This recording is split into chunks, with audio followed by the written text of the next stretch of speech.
மிதுன ராசி ஒரு அபூர்வமான ஒரு ராசி.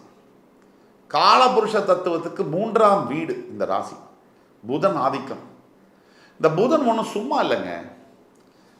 படிப்பே இல்லாமல் பாறை ஆளக்கூடியவர்கள், படிப்பறிவு இல்லாமல் இந்த உலகத்தை ஆண்டவர்கள், ஆட்சி நடத்தியவர்கள் யார்? பெரும்பாலும் மிதுனம். உலக அறிவு இவர்களுக்கு அதிகமாக இருக்கு இல்லையா?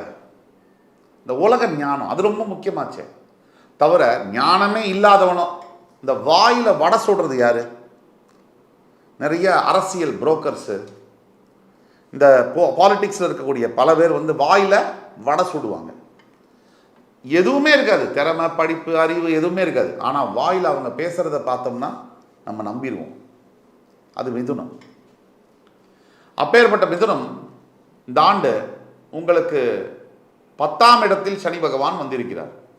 உங்களுடைய 9ஆம் வீட்டில் ராகு இருக்கிறார். உங்கள் ராசியிலேயே ஜூன் 2 இன்னும் ஒரு 1.5 மாதத்துக்கு குரு இருக்கார்.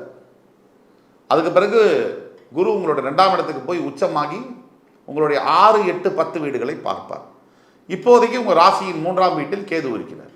இதுதான் நிலைமை. இதுக்கு என்ன பதில்?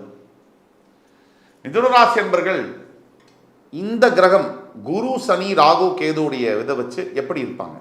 ஏன்னா இந்த கிரகங்கள் தான் பெரிய கிரகங்கள், ஓராண்டுக்கு மேலே மாறக்கூடிய கிரகங்கள். இந்த ஏப்ரல் மாதம் எடுத்துக்கிட்டீங்கன்னா 14ஆம் தேதிக்கு அப்புறம் மாற்றங்கள்லாம் வர மாதம் இல்லை, மாற்றத்தை பற்றி யோசிக்க வேண்டிய மாதம். இந்த மாதத்தில் நீங்கள் சரியாக திட்டமிடுதல் அப்படிங்கிறது, பிளானிங் அப்படிங்கிறது பண்ணலாம்.